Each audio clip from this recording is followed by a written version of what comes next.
बिस्मिल्लाहिर्रहमानिर्रहीम। अस्सलाम वालेकुम स्टूडेंट्स।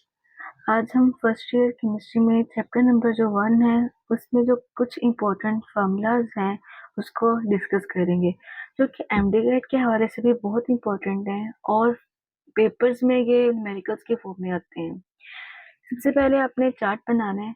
ये सबसे इजी और शॉर्ट ट्रिक है, इससे आप इजीली कोई भी एमसीक्यू सॉल्व कर सकते हैं। इसमें हमें चैप्टर में हमें पता है mole, Avogadro's number, molar volume, limiting reactant, इनके रिलेटेड हमने पढ़ना है।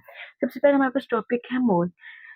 मोल होता है एटॉमिक मास, मोलिकुलर मास, आयनिक मास और फार्मूला मास। अगर हम इन सबको ग्राम में एक्सप्रेस करते हैं तो ये हमारे पास मोल कहलाते हैं। अब हमारे पास कुछ एमसीक्यू इस तरह आते हैं कि हमें गिवन होता है मास और हमसे पूछा जाता है कि मोल बताएं। तो मास अगर पूछा गया हमने मोल बताना है तो हम डिवाइड करेंगे उसके क्वांटिटी के मोलर मास से, मोलर मास पे डिवाइड कर देंगे। अगर हमसे पूछा जाएगा नंबर ऑफ पार्टिकल्स के बारे में, हमें गिवन होगा नंबर ऑफ पार्टिकल्स और हमसे पूछेंगे मोल्स, किनमें इसमें कितने मोल्स पाए जाते हैं, तो हम डिवाइड कर देंगे उसे एवोगाड्रोस नंबर से। थर्ड हमारे पास वॉल्यूम होता है। हमें गिवन वॉल्यूम होगा और हमसे पूछेंगे कि मोल बताएं इसके, तो हम इसे डिवाइड कर देंगे उसके मोलर वॉल्यूम पर। ये तो होगी हमारी एक साइड की बात कि हमें ये सब क्वांटिटीज हमें गिवन है और हमसे मोल का पूछ रहे हैं कि इसमें कितने मोल्स हैं। और अगर इससे ऑपोजिट पूछ लिया जाए कि मोल हमें दिए गए हों और हमें कहा गया हो कि मास फाइंड करें, नंबर ऑफ पार्टिकल्स फाइंड करें, वॉल्यूम फाइंड करें, तब हम फिर क्या करेंगे? तब इसे कि हम दूसरी ऑपोजिट साइड पे राइट कर लेते हैं मास। अब हमने मास फाइंड करना है और हमें गिवन क्या है मोल, तो हम मोल को मल्टीप्लाई करेंगे मोलर मास से। और अगर हमें नंबर ऑफ पार्टिकल्स का कहा जाए कि नंबर ऑफ पार्टिकल्स बताएं इसमें कितने हैं, तो हम मल्टीप्लाई करेंगे एवोगाड्रोस नंबर से। अब देखिए यहाँ पे ये सारी क्वांटिटी डिवाइड हो रही थी, अब यहाँ पे ये मल्टीप्लाई हो रही है, यहाँ पे इसके ऑपोजिट हो जाएंगी। अब थर्ड है हमारे पास वॉल्यूम, इसके बारे में पूछा जाए और हमें मोल गिवन हो, तब हम मल्टीप्लाई करेंगे उसके मोलर वॉल्यूम से। ये हमारे पास चार्ट बन गया है। अब ये तो इजी इजी था। अब समटाइम्स ऐसा भी होता है कि हमें नंबर ऑफ पार्टिकल्स गिवन होते हैं और हमसे मास का पूछा जाता है, तो हमने ये वाली लाइन, ये वाला जो एरो है ना, हमें इसी को फॉलो करते जाना है। कैसे? नंबर ऑफ पार्टिकल्स को डिवाइड करेंगे एवोगाड्रोस नंबर से, हमारे पास मोल आ जाएंगे, तो उन मोल को मल्टीप्लाई करेंगे मोलर मास से, तो हमारे पास मास आ जाएगा। और अगर वॉल्यूम देकर नंबर ऑफ पार्टिकल्स पूछ लें तो इस चीज को, इस एरो को ऐसे इस लाइन को फॉलो करते जाना है। वॉल्यूम को डिवाइड करेंगे मोलर वॉल्यूम से, मोल गिवन होंगे, मोल जब आ जाएंगे तो मल्टीप्लाई एवोगाड्रोस नंबर से मल्टीप्लाई करेंगे तो हमारे पास नंबर ऑफ पार्टिकल्स आ जाएंगे। हम ऐसे फर्स्ट एमसीक्यू से देखिए, number of moles in 0.6 gram of silica. अब हमारे पास यहाँ पे मैथ गिवन है, मोल्स पूछे जा रहे हैं। मैथ हमारे पास कितना है? 0.6 ग्राम। मोलर मास इसका कितना होगा? क्या है हमारे पास? Silica SiO2।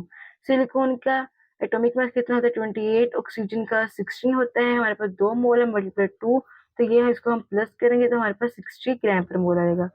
हमने क्या फाइंड किया है? मोल्स। मोल्स का फार्मूला क्या होता है? मास ओवर मोलर मास। मास हमारे पास क्या है? 0.6 ग्राम और मोलर मास हमारे पास क्या है? 60 ग्राम पर मोल। अब इसको हम डिवाइड करेंगे, हमारे पास आंसर आ जाएगा 0.06 मोल।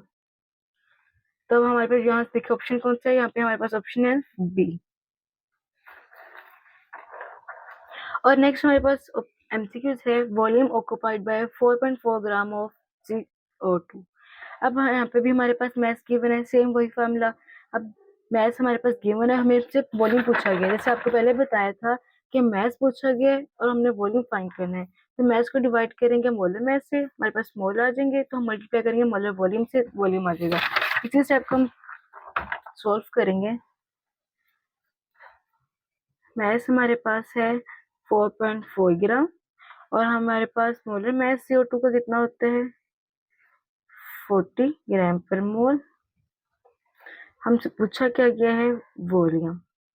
सबसे पहले हम इसके मोल्स फाइंड करेंगे। Moles mass over molar mass के इक्वल होता है, और इसके अलावा मोल्स फाइंड करेंगे सबसे पहले इसके, और जो हमारे पास इसका आंसर आएगा उसको हम मल्टीप्लाई कर देंगे मोलर वॉल्यूम, उसको मोलर वॉल्यूम से मल्टीप्लाई कर देंगे। हमारे पास इसका आंसर आया है 0.1 मोल। अब जो मोल है इसको मल्टीप्लाई करेंगे मोलर मैस से, मोलर वॉल्यूम से, वो कितना था 22.414 डेसीमीटर क्यूब। हमारे पास इसका आंसर आएगा 2.24 डेसीमीटर क्यूब। अब इस ऑप्शन में देखें, इस ऑप्शन में 2.24 अल्फा। इसका एक इजी मेथड और भी है, इसका सेकंड स्टेप भी है, सेकंड मेथड इसका एक और है, हम उसको भी देख लेते हैं। समटाइम्स हमारे पास टाइम नहीं होता कि हम इतने बड़े क्वेश्चन को सोल्व किए करें, तो उसका इजी तरीका ये है कि जैसे हमें मालूम है कि 44 gram of CO2 is equal to 22.414 decimetre cube equal to 1 mole के इक्वल होता है, हमें मालूम है इसका। तो अब पॉइंट इन्होंने यहाँ पे मूव कर लिए 4.4 ग्राम ऑफ CO2। तो यहाँ पे जो इसका पॉइंट है, हम अपना पॉइंट यहाँ पे मूव करके यहाँ ले आएंगे, तो यहाँ पे आ जाएगा 2 पॉइंट, मतलब कि 1 डिजिट मूव करके राइट लेफ्ट तरफ 5 पॉइंट, तो हम इस पॉइंट को भी इधर ले आएंगे, 2.2414 बन जाएगा। तो देखिए हमारे पास वही आंसर है 2.24 जो हमने यहाँ पे निकाला था, वही आंसर है हमारे पास। एक ये भी मेथड है, बहुत इजी है, हर क्वेश्चन पे ऐसे अप्लाई नहीं होता, लेकिन समटाइम काफी क्वेश्चन पे ऐसे अप्लाई हो भी रहा होते हैं। जैसे अब यहाँ पे है ये वाला क्वेश्चन देखिए, फोर्थ वाला, वॉल्यूम है 11.207 decimetre cube of methane at STP has dash mole of hydrogen atom. हमें मालूम है कि जो 22.414 डेसीमीटर क्यूब ऑफ मीथेन मतलब CH4 कितने मोल्स प्रोड्यूस कर रहा है हाइड्रोजन के, 4 मोल्स है। मालूम है ना कि जो 22.4 मतलब कि molar volume of CH4 4 moles of hydrogen होते हैं इसमें। तो अब इसी का हाफ है हमारे पास 11.207 डेसीमीटर क्यूब ऑफ CH4। तो अब इसमें कितना मोल्स ऑफ हाइड्रोजन होंगे।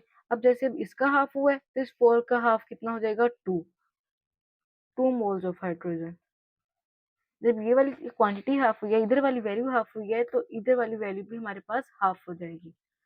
ये वाली वैल्यू हमारे पास हाफ हो गया, तो अब हमारे पास इसका चेक करें तो इसमें आता है 42। वरना जिसको सोल्व करना चाहें तो इसको सोल्व भी कर सकते हैं, फिर वही फॉलो करके वॉल्यूम गिवन है तो हम डिवाइड करेंगे मोलर वॉल्यूम से, मोल आ जाएंगे, तो फिर उसको हाइड्रोजन आइटम से पहले फिर उसको फिर सोल्व करना पड़ेगा, सोल्व करके भी करें तब भी आ जाता है हमारे पास। नेक्स्ट हमारे पास ये वाला क्वेश्चन है, amount of oxygen in gram which contains 1.5 multiple 10 raised to power 22 molecules. हमारे पास क्या पूछा गया, amount of oxygen in gram which contain 1.5, हमें नंबर ऑफ मॉलिक्यूल्स गिवन है और हमारे पास इसका मैथ पूछा गया है। नंबर ऑफ मॉलिक्यूल्स हमारे पास कितने हैं, नंबर ऑफ पार्टिकल्स हमारे पास क्या है गिवन है, नंबर ऑफ पार्टिकल्स हमारे पास गिवन है, वो है हमारे पास 1.5 मल्टीप्लाई 10 raised to power 22।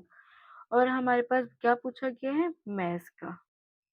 हमें पता है जब नंबर पार्टिकल्स गिवन हो और मोल फाइंड करने हो, तो जो गिवन होंगे पार्टिकल्स उनको डिवाइड कर देंगे एवोगैड्रोस नंबर से। हमारे पास कितने given 1.5 multiply 10 raised to power 22, Avogadro number 6.02 multiply 10 raised to power 23। अब इसका भी इसको सॉल्व करेंगे, हमारे पास इसका आंसर आएगा 0.025 मोल। और हमें फाइंड क्या करना है मैस फाइंड करने का हमें पता है कि मोल मल्टीप्लाई मोलर मैस होता है, मोलर मैस। मोल हमारे पास कितने हैं 0.025, और हमारे पास मोलर मैस किसका, ऑक्सीजन का, क्योंकि ऑक्सीजन के आइटम पूछे गए हैं। मल्टीप्लाई ऑक्सीजन के अमाउंट पूछेंगे तो मल्टीप्लाई 32 करेंगे, हमारे पास इसको सॉल्व करके आंसर आएगा 0.8 ग्राम। 0.80 कर लेंगे, 0.8 कर ले। अब ऑप्शन में से देखिए कहाँ पे है, अल्फा बीटा चार्ट, जिसका आंसर आएगा beta 0.80 gram.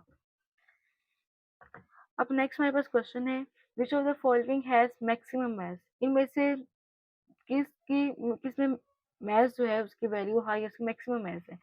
25 gram of iodine, iodine की अगर 25 ग्राम लें, अब देखिए 25 ग्राम सब में वैल्यू सेम नहीं है, 25 25 25, लेकिन आयोडीन और 25 ग्राम ऑफ N2 ये मास में है, लेकिन ये वाले हमारे पास क्या है, ये मोल। यहाँ पे हमें मोल गिवन है, हम इनका मास फाइंड करेंगे, बाद में अंदाजा लगाएंगे कि इनमें से किस क्वांटिटी का मास मैक्सिमम है। अब देखें, अब ये हमारे पास मोल है, हमने क्या फाइंड करना है, मास। तो मोल 25 है, मोलर मास वाटर का 18 होता है, तो हमारे पास इसका आंसर आएगा 450 ग्राम। इसमें देखिए मोल हमारे पास 25 ग्राम आइटम है, मल्टीप्लाई करेंगे ऑक्सीजन के मोलर मास से, तो हमारे पास इसका आंसर आएगा 400 ग्राम। तो हमारे पास इसका करेक्ट आंसर आएगा 40, क्योंकि फोर ये 25 ग्राम है, ये एग्जैक्ट मैथ्स में है। यहाँ पे ये हमारे पास मोल गिवन थे, हमने इसका मैथ्स फाइंड किया 450, 25 ग्राम, इसका 400, तो हमारे पास इसका आंसर है 40। अब जो नेक्स्ट एक एमसीक्यू रहता है, ये आपने सॉल्व करके मुझे बताना है कि इसका क्या आंसर आता है। ओके, आज के लिए ये इतना ही, और इंशाल्लाह फिर नेक्स्ट लेक्चर में मुलाकात होती है। ओके, अल्लाह हाफिज़।